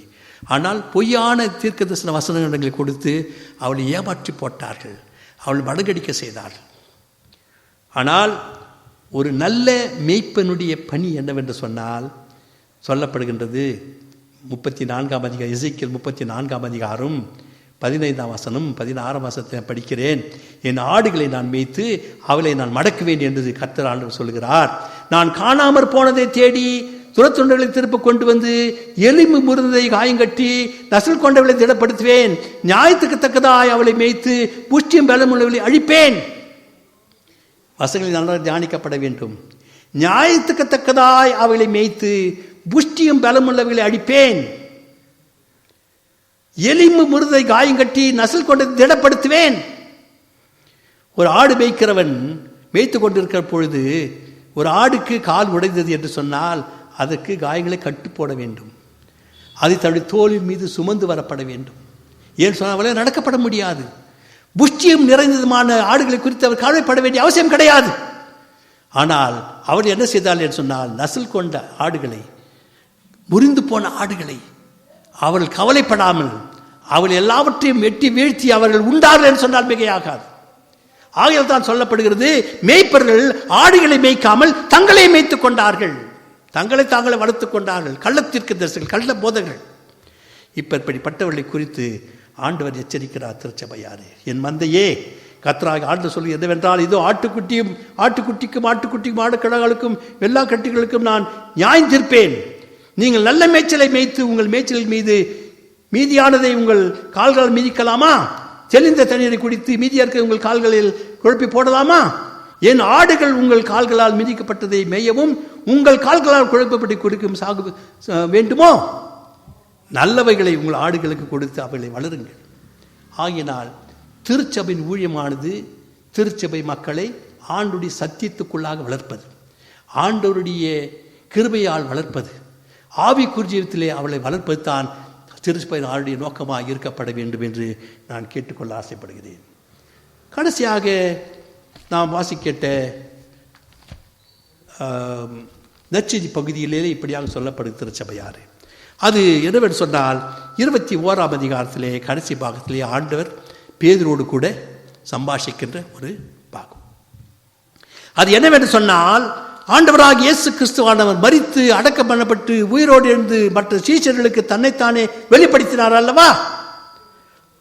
அது நிமித்தமாக சொல்லப்படுகிற ஒரு காரியம் நான் படிக்க ஆசைப்படுகிறேன். அவர் போஜனம் பண்ணின பின்பு இயேசு சீமோன் பேதுருவை நோக்கி, யோனாவின் குமாரனாகிய சீமோனே, இவர்களிலும் அதிகமாக என்னிடத்தில் அன்பாய் இருக்கிறாயா? அதற்கு அவன், ஆம் ஆண்டவரே, உம்மை நேசிக்கிறேன் என்பதை நீர் அறிவீர் என்றான். என் ஆட்டுக்குட்டிகளை மேய்ப்பாயாக என்றான். 2ஆம் தரம் ஆண்டவர் கேட்கிறார். அவர் அவனை நோக்கி, யோனாவின் குமாரனாகி சீமோனே, நீ என்னிடத்தில் அன்பாய் இருக்கிறாய் என்றான். அதற்கு ஆம் ஆண்டவர், உம்மை நேசிக்கிறேன் என்றான். என் ஆடுகளை மேய்ப்பாயாக என்று சொல்லுகிறார். இந்த 2 வசனங்களிலே ஏராளமான வித்தியாசங்கள் இருக்கிறது. ஆட்டுக்குட்டி என்று ஒன்று சொல்லுகின்றப்படுகிறது, ஆடுகள் என்று சொல்லப்படுகிறது. இந்த ஆடுக்கும் ஆட்டுக்குட்டிக்கும் ஏராளமான வித்தியாசங்கள் இருக்கின்றன. ஆடு குட்டியானது வளர்ந்து வருகிற பொழுது எல்லா விதமான இன்னல் துன்பங்களுக்குள்ளாக மாறும். அந்த ஆடுகளையும் நீ கவனிக்கப்பட வேண்டும். நன்றாக வளர்ந்து ஆடுகளை நீ கவனிக்கப்பட வேண்டும், அதையும் நான் சொல்லுகின்றேன் என்று சொல்லி, ஆட்டுக்குட்டிகளை மேய்ப்பாயாக, ஆடுகளை மேய்ப்பாயாக என்று சொல்லி வித்தியாசப்படுத்தி ஆண்டவரத்தை சொல்கிறார். ஆண்டவரே, அது உனக்கு தெரியும் ஆண்டவர், உனக்கு தெரியும் ஆண்டவரே, உண்மை நேசிக்கிறேன், உண்மை அன்பாக இருக்கிறேன் என்று சொல்லிக் கொள்ளுகிறான் ஒழிய உள்ளத்தின் ஆழத்திலிருந்து அவன் சொல்லப்படவில்லை. ஆகையால் தான் ஆண்டவர் அன்பை கேட்கிறார். என்னவென்று, என் ஆடுகளை மேய்ப்பாயாக, என் ஆட்டுக்குட்டிகளை மேய்ப்பாயாக.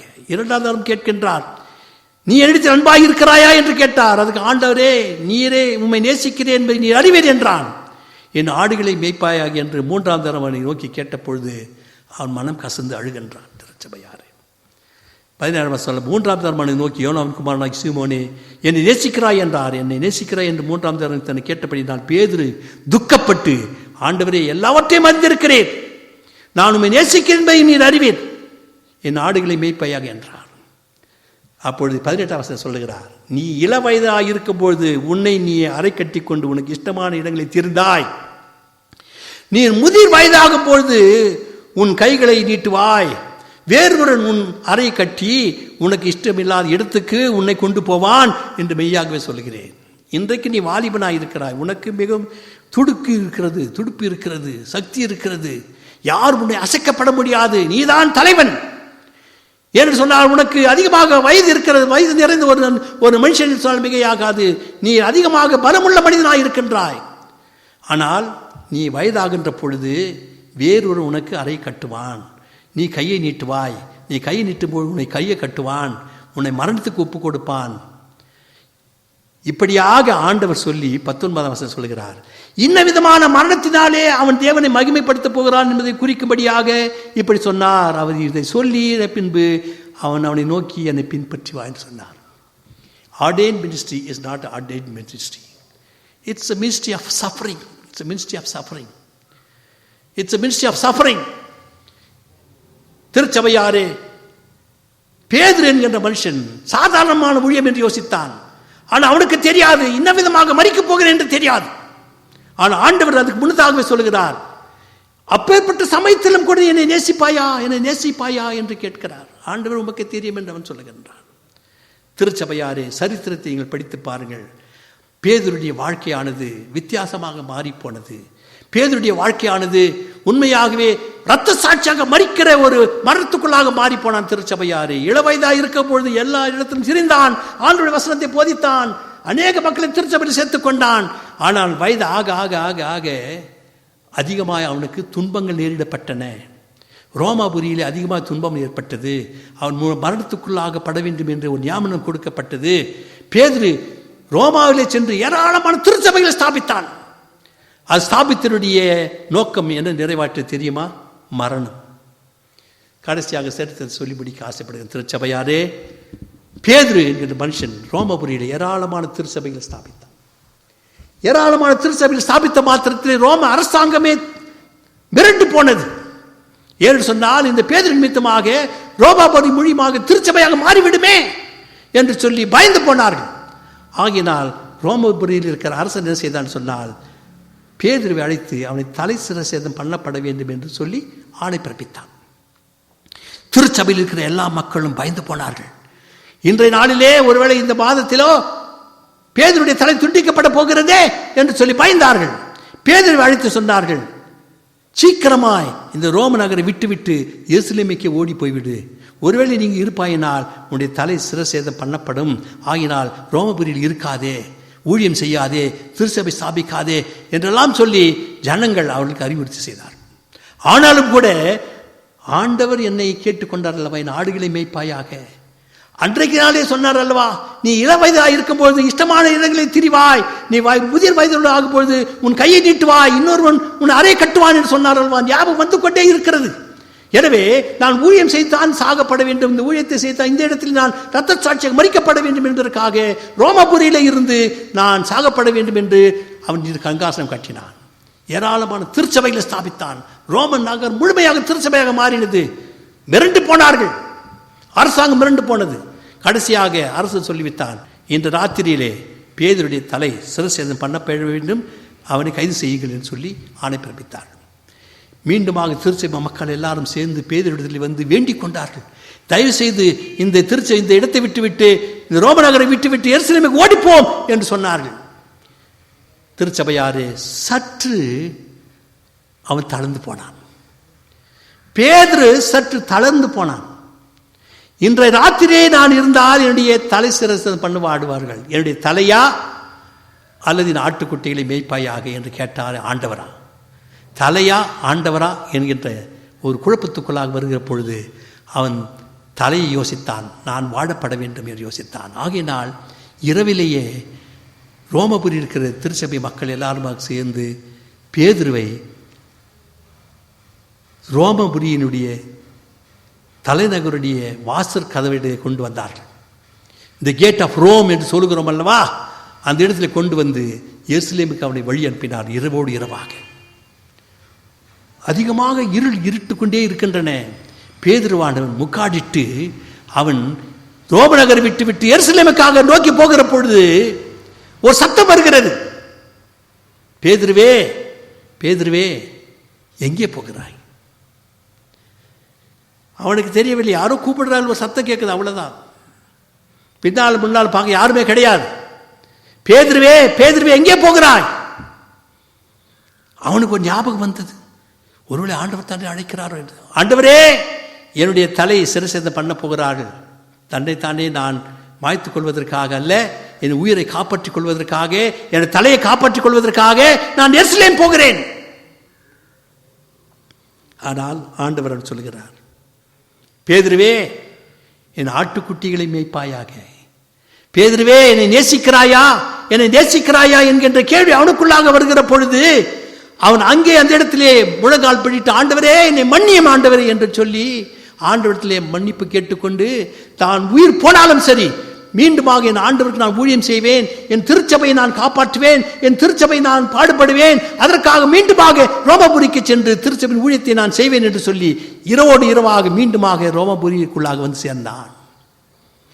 அன்றைய நாளிலே பேதுருவை பிடித்து அவருடைய இரத்த சாட்சியாக மறிக்க செய்தார். திருச்சபையாரே, அன்றைய நாளிலே பேதுருவுக்கு நிகழ்ந்த ஒரு நிகழ்வு என்ன தெரியுமா? ஆண்டவராகிய இயேசு கிறிஸ்துவை நேராக சிலுவையிலே மரிக்க செய்தார்கள். ஆனால் பேதுருவை சிலுவையை கீழாக மாற்றி பேதுருவில் சிலுவையில் அறை செய்தார்கள். தலைக்கீழாக பேதுருவை சிலுவையில் அறைய செய்து மரிக்க செய்தார்கள். இதுதான் அருட்பொழி பெற்ற ஊழியனுக்கு வரும் துன்பம். இதுதான் அருட்பழி பெற்ற மனிதனுக்கு வருகின்ற மரணம். சாதாரண மரணம் கிடையாது.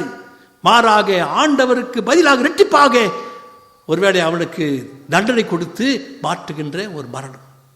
எனவே கிறிஸ்துவின் சிலுவையில் மரிக்கப்படுகிறது தான் அருட்பொழி பெற்ற ஊழியம் என்று சொல்ல ஆசைப்படுகிறேன்.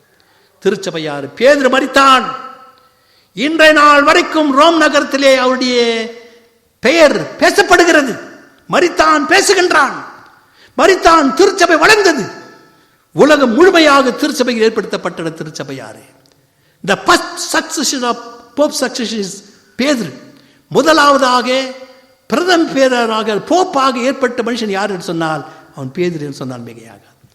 ரோம் நகரிலே நிறுவப்பட்ட திருச்சபை உலகம் எங்கும் திருச்சபை துவங்கப்பட்டு ஆண்டுடைய நாம் மகிமைப்பட்டு வருகின்றன. எனவே திருச்சபையாரே, ordain ministry is not ordain ministry, but it's a suffering ministry on the cross. It's a suffering ministry in the wounds of Christ. கிறிஸ்துவின் காயங்களால் நிரப்பப்பட்ட ஒரு ஊழியம். ஆண்டுடைய ஊழியத்தை செய்கிற பொழுது இப்பேற்பட்ட பாடுகள் மரணங்கள் எல்லாம் வரும். அது சகிக்கிற மனுஷன் பாக்கியவான். இப்பேற்பட்ட ஊழியத்துக்காக உன்னுடைய பிள்ளைகளை ஒப்பு கொடுப்பீர்களா? இப்பேற்பட்ட ஊழியத்துக்காக உன்னுடைய பிள்ளைகளை அனுப்புவீர்களா? என்னுடைய மகன் ஏசியில் அமர்ந்திருந்து சுலபமாக அதிகமாக சொபஸ்டிகேட்டடாக அமர்ந்திருந்து பணம் சம்பாதிக்கப்பட வேண்டும் யோசிக்கிறீர்கள். இல்லை, நான் சொல்லப்படவில்லை.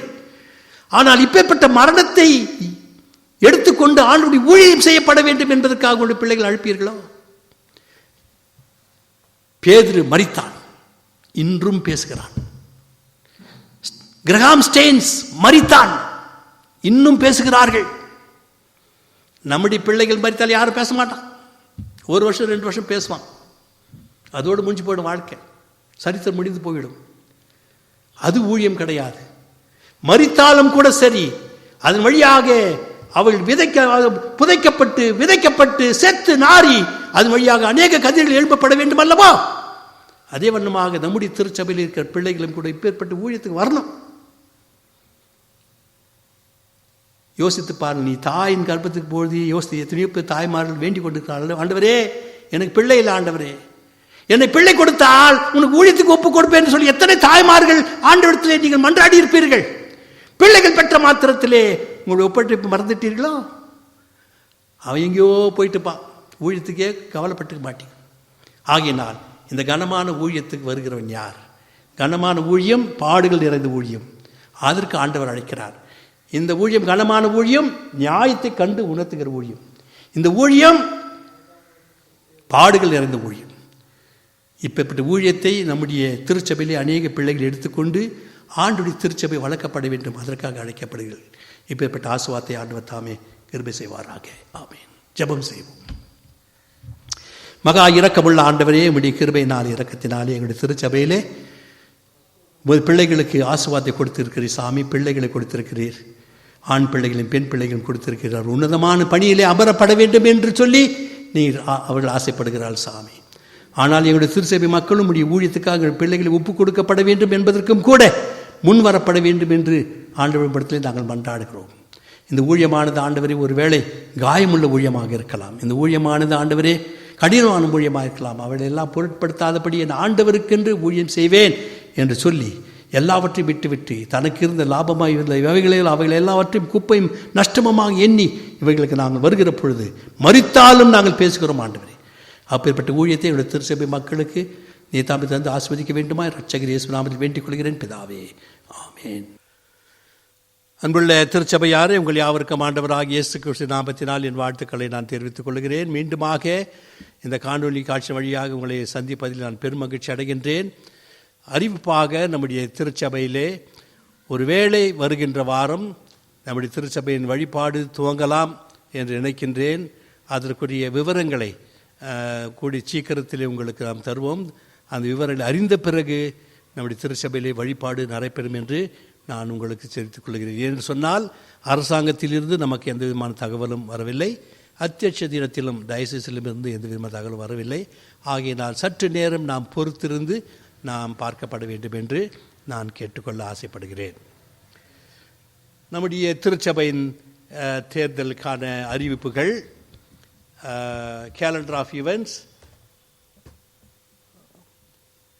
ப்ராவிஷனல் ஓட்டர்ஸ் லிஸ்ட் 25ஆம் தேதி முதல் 5ஆம் மாதம் 2021 முதல் 26/6/2001 வரைக்கும். ஃபைனல் ஓட்டர்ஸ் லிஸ்ட் 26/6 அன்று உங்களுக்கு கொடுக்கப்பட்டிருக்கிறது. நம்முடைய தேர்தலானது 25/7/2021. தேர்தலுடைய நேரம் 11:30 முதல் 3:30 மணி வரைக்கும். அதன் பிறகு ஓட்டு எண்ணிக்கையானது 4 மணி வரைக்கும் நடைபெறும். இடமானது கிறிஸ்துவ ஜீவஜோதி ஆலயம். முதலாவது அறிவிப்பு 11/7/2021. இரண்டாம் அறிவிப்பு 18/7/2021. மூன்றாம் அறிவிப்பு 25/7/2021. அதன் பிறகு தேர்தல் 11 மணி முதல் நடைபெறும் என்று அறிவித்திருக்கிறோம்.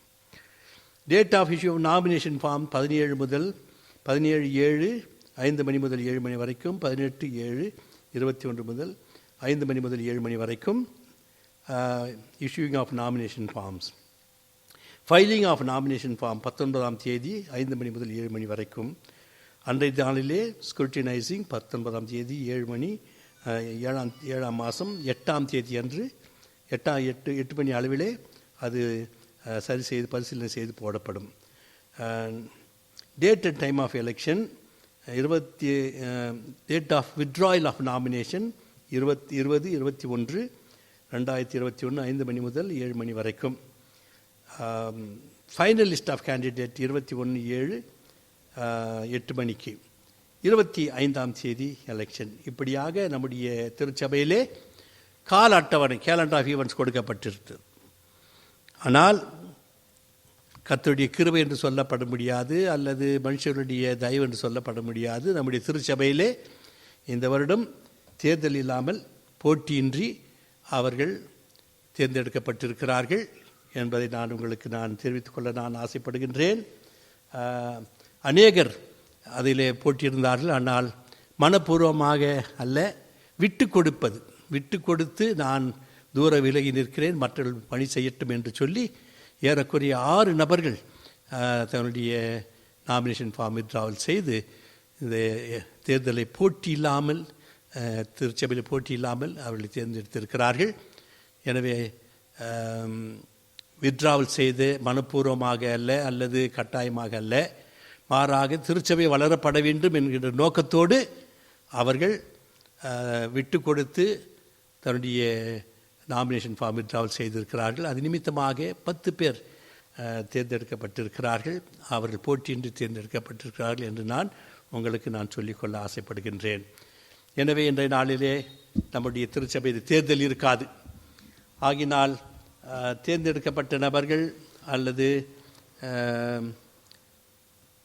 அதிகமாக உழைக்கப்பட வேண்டும் என்கின்ற எண்ணத்தோடு திருச்சபையிலே இப்பேற்பட்ட சூழ்நிலையிலே நாம் இருக்கப்பட வேண்டும் என்று நான் கேட்டுக்கொள்ள ஆசைப்படுகிறேன். எனவே அதிலே போட்டியின்றி தேர்ந்தெடுக்கப்பட்ட நபர்களின் விவரம்: திருவாளர் செல்லையா, திருவாளர் டேவிட் விங்ஸ்டன், திருவாளர் ஜெயசூர்யா, திருவாளர் ஐசக் சுந்தர் சிங், திருவாளர் ஜெய்சன் சுரேஷ், திருவாளர் ஜான் ரெஜினால்ட், திருமதி மாலதி ஹியூபர்ட், திருவாளர் நவகுமார், திருவாளர் பால் ஜாஷ்வா, திருமதி ராணி சுரேஷ். இவர்கள் ஏகமனதாக தேர்ந்தெடுக்கப்பட்டிருக்கிறார்கள். எனவே வருகின்ற 2021 முதல் 2024 வரைக்கும் இந்த திருச்சபையிலே அவர்கள் பணி செய்வார்கள் என்று நம்புகின்றோம். இவர்களுக்காக நீங்கள் ஆண்டவரிடத்தில் மன்றாடுங்கள். ஒருவேளை இன்னுமாக திருச்சபையிலே ஊழியம் செய்கிற மக்கள் நமக்கு தேவை. திருச்சபையிலே பணிபுரிகிற மக்கள் தேவை. திருச்சபைக்கு அடுத்த காரியங்களில் ஈடுபட்டு அதிகமாக ஆண்டவரை மகிமைப்படுத்த வேண்டும் என்கின்ற ஒரு நோக்கம். எனவே இவர்கள் தான் வேலை செய்யப்பட வேண்டும் என்று அல்ல, இவர்கள் அல்லாதவர்களும் கூட திருச்சபையில் இணைந்து பணி செய்யப்பட வேண்டும் என்று நான் கேட்டுக்கொள்கிறேன். யார் எதை செய்தாலும் சரி, ஆண்டவருடைய மகிமைக்காக இணைந்து நீங்கள் பணி செய்யும்படியாக அன்போடு நான் கேட்டுக்கொள்கிறேன். இந்த 10 பேருக்காக, விட்டு கொடுத்த மக்களுக்காக ஆண்டவரிடத்தில் நாம் மன்றாடுவோமாக. மகா இரக்கமுள்ள ஆண்டவரே, உம்முடைய கிருபையினால் இரக்கத்தினாலே கடந்த 3 ஆண்டுகள் உம்முடைய திருச்சபையிலே மக்கள் பணி செய்து, ஆண்டவரே மீண்டுமாக இந்த 3 ஆண்டுகளுக்கு, அதாவது 2021 முதல் 2024 வரைக்கும் பணி செய்வதற்கு எங்களுடைய திருச்சபையிலே ஆண்டவரே போட்டி இல்லாமல், தேர்தல் இல்லாமல் ஆண்டவரை தேர்ந்தெடுத்த மக்களுக்காக உமக்கு நாங்கள் நன்றி சொல்லுகின்றோம். தேர்ந்தெடுக்கப்பட்டிருக்கிற 10 நபர்களை உடைய கருத்தில் அர்ப்பணிக்கிறேன். ஆண்டவரே, பெயருக்காக இந்த திருச்சபையில் வராதபடி ஊழியம் செய்யப்பட வேண்டும் என்கிற நோக்கத்தோடு வந்து ஊழியம் செய்து உடைய நாமத்தை மகிமைப்படுத்த நீர் அருள் தர வேண்டும் இடத்துல மன்றாடுகிறோம். என்னுடைய திருச்சபையிலே போட்டி வேண்டாம், தேர்தல் வேண்டாம் என்று விட்டு கொடுத்த 6 நபர்களுக்காக உமக்கு நாங்கள் நன்றி சொல்லுகின்றோம். அவருடைய மனப்பான்மைக்காக ஆண்டவர் இருதயத்தின் ஆழத்திலிருந்து உமக்கு நாங்கள் நன்றி சொல்லுகிறோம். அவருடைய குடும்பங்களை நீர் ஆஸ்வதியும், அவருடைய வாழ்க்கையை நீர் ஆஸ்வதியும். இப்பேற்பட்ட ஒரு மகத்தான ஒரு எண்ணத்தை தந்தீரே, உம்மை துதிக்கிறோம், ஸ்தோத்தரிக்கிறோம்.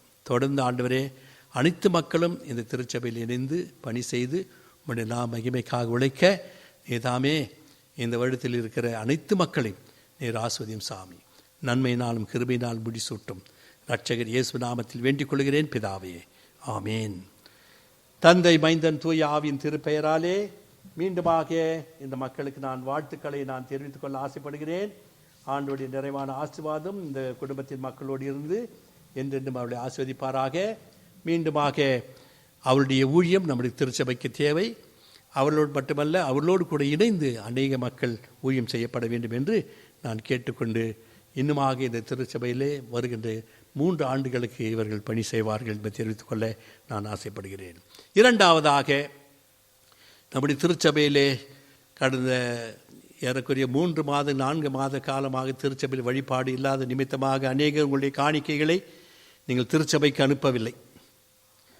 ஆகையினால் மீண்டுமாக நான் சொல்லிக்கொள்ள ஆசைப்படுகிறேன். கஷ்டங்கள் உண்டு, வேலையில்லா கஷ்டங்கள், பண கஷ்டங்கள் இருக்கிறது. ஆனாலும் கூட கஷ்டத்தின் மத்தியிலே ஆண்டவரை நாம் கனப்படுத்துவோமானால், திருச்சபைக்கு அடுத்த காரியங்களில் நாம் நம்முடைய ஈடுபாடுகள் கொடுப்போமானால் நம்முடைய குடும்பங்களை ஆண்டவர் ஆசீர்வதிக்க வல்லவராயிருக்கிறார். எனவே உங்களுடைய உதாரணமான காணிக்கைகளை நீங்கள் கொண்டு வந்து கொடுக்கும்படியாக நான் அன்போடு நான் கேட்டுக்கொள்கின்றேன்.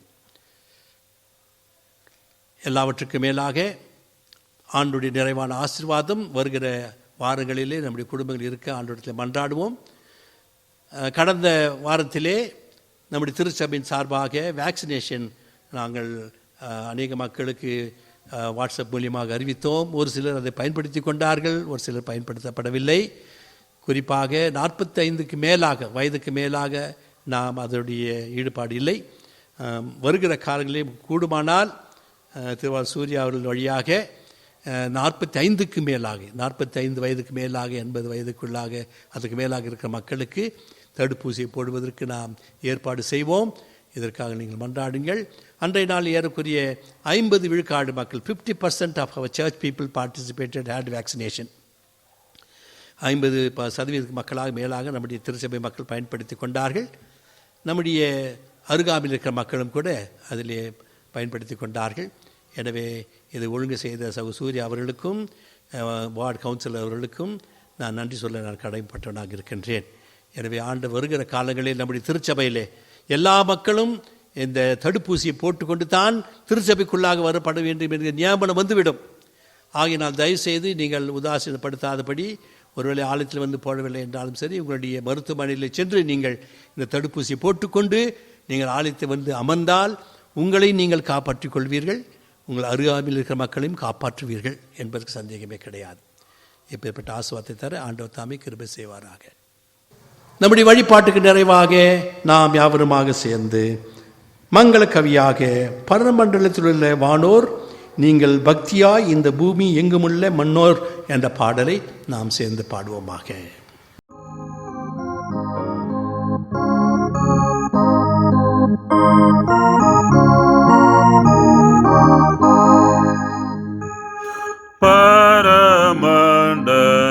பரமண்டலத்திலுள்ள வானோர் நீங்கள் பக்தியா இந்த பூமி எங்குமுள்ள மனோ நீங்கள் களிப்பா தோதியுங்கள் தோதியுங்கள் பிதா சுதனாவியே.